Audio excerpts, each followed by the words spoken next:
Thank you for all the love that you're showing us for the team. మన Telugu audience కి సమంత గురించి ప్రత్యేకమైన పరిచయం అక్కర్లేదు. ఏమాయ చేసావే సినిమాతో ఎంట్రీ ఇచ్చిన సమంత ఆ తర్వాత కొద్ది కాలంలోనే ఎన్నో బ్లాక్ బస్టర్ మూవీస్ లో నటించి మంచి గుర్తింపు తెచ్చుకుంది. ఇక ఆ తర్వాత అక్కినేని నాగ చైతన్యను ప్రేమించి పెళ్లి చేసుకున్న 4 ఏళ్లు తిరగకుండానే వీరిద్దరు విడాకులు తీసుకుని అభిమానులకు షాక్ ఇచ్చారు. ఇక ఆ తర్వాత నాగ చైతన్య విశాఖపట్నానికి చెందిన హీరోయిన్ శోభితా ధూళిపాలను ప్రేమించి రెండో పెళ్లి చేసుకున్నాడు. ప్రస్తుతం సమంత మాత్రం సింగిల్ గానే ఉంటూ కెరీర్ పై ఫోకస్ పెట్టింది. తాజాగా సమంత తన సోషల్ మీడియా వేదికగా ఒక గుడ్ న్యూస్ ను తన అభిమానులతో పంచుకుంది.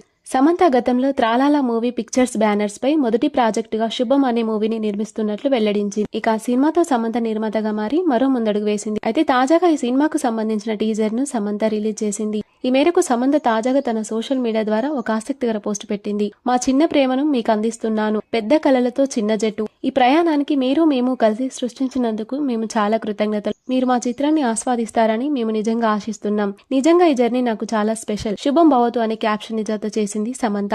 విడాకుల తర్వాత మానసికంగా కృంగిపోయిన సమంత కొంతకాలం పాటు సోషల్ మీడియాకి సినిమాలకి దూరంగా ఉంటూ వచ్చింది. కానీ మళ్లీ నాగ చైతన్య రెండో పెళ్లి చేసుకున్నాక తన ఫోకస్ నంతా సినీ కెరీర్ పై పెట్టి మునుపటిలా ప్రేక్షకులను అలరించేందుకు సిద్ధమైంది సమంత. ఇక సమంత పోస్టు చూసిన వారు ఆమెకి ఆల్ ది బెస్ట్ చెప్తూ పాజిటివ్ కామెంట్లు పెడుతున్నారు.